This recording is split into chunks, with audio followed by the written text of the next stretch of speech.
What's good, y'all? Welcome back to the channel. We got another special one today for you guys. I ain't even gonna lie, bro. Today we're gonna be talking about Because the Internet, the 10-year anniversary review.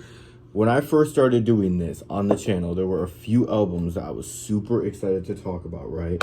And Because the Internet is one of those albums. There are a couple other ones that I'm super excited for, but I'm not even gonna mention them because I don't want them to be spoiled. But we're going to be talking about Because the Internet. This is a super iconic record, man. There was a screenplay, a short film, and Donald Glover was actually in character, like, this whole time, like, for this record, which is also super crazy. And this record got so much hate when it first came out. People didn't understand it, like, at all. They just shat on it and said that Donald Glover, like, Childish Gambino was the best white rapper. Like, bro, they really just did not get it. Like, when a black man would do anything artistic, like, people would just shit on it, you know what I'm saying? But thankfully, I feel like this album has aged like fine wine. So we're gonna get into it, and before we do, I hope you're smoking along with me, staying high with me, staying hydrated with me. We are smoking on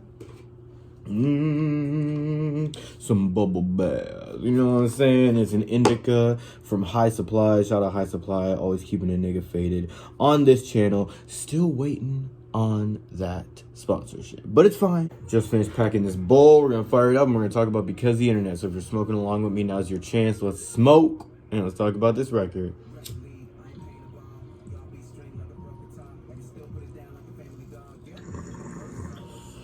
Please ignore the dirty ass water. Oh my god, bro.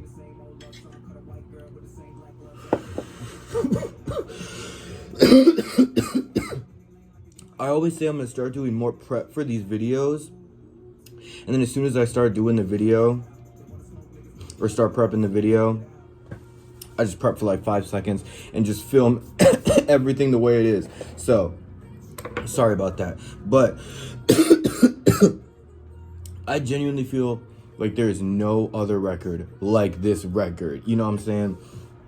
Especially for the time that it came out, I feel like there was nothing like it. You got bangers on this record like Crawl, World Star, Sweatpants, The Party, crazy songs. Then you got more like experimental cuts like No Exit, which just recently became one of my favorite songs of this record. I think No Exit is super good, specifically the end when he's talking about the recluse. I love that. I also think that Zealots of Stockholm is another super crazy song that I remember hearing for the first time and being like, where has shit like this been my whole life, bro? Speaking of Life, the closer, Life, is another kind of weird, like, all over the place fucking track. Now, I understand that this album, like I said, got a lot of hate when it was coming out, bro. People did not get it. People weren't trying to listen to shit like this. You know what I'm saying? I feel like the love songs on this record, like Telegraph Ave and Pink Toes with Janae Aiko, they kind of went a little big, and there were some like also like crazy bangers on here, like 3005, that one crazy. Sweatpants, like I mentioned before, went crazy too. But I feel like this album really didn't get its flowers, especially for all the art that was surrounding it. Like the short film was great. There was also another thing that was along with it too. I don't know if it was directly related, but Clapping for the Wrong Reasons on YouTube. I used to watch that all the time, and that was genuinely like my first real look into like what I wanted to do personally with my short films, like what I wanted to look up to, what I wanted to see my inspiration in, you know what I'm saying? That sounds like such a weird sentence, but like genuinely I saw inspiration in it, and that's what I wanted to do. There's a specific word for it that I'm trying to think of right now.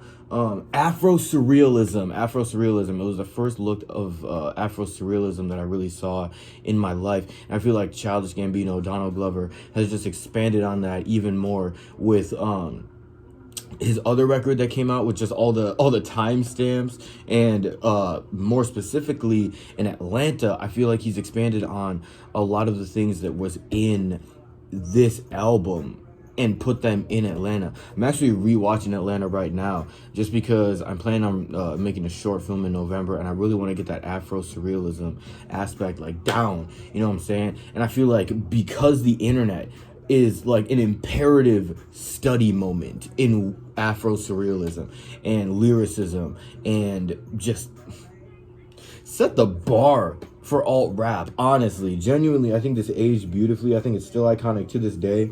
There's beautiful production on this, great lyricism on this, great storytelling on this, and there's moments on here that are just weird, like just weird as fuck. And this nigga also be rapping, bro. Like, I could go on about this record for like 20 minutes. I'm honestly thinking about making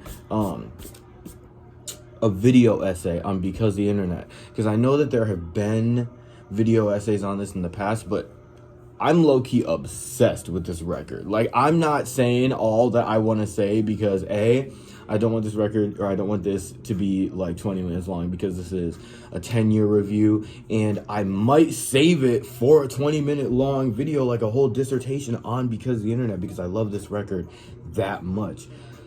It's a 10 out of 10. It's a 10 out of 10. Honestly, I was thinking about giving it a 9.5 because there are like a few select parts of this record that I'm a little iffy on, like a little bit. But genuinely, I don't think they're to the point where I would take any points off for them. You know what I'm saying? I listened to this record all throughout high school when it came out. I listened to it after. And dude, I'm just gonna get into this super quick.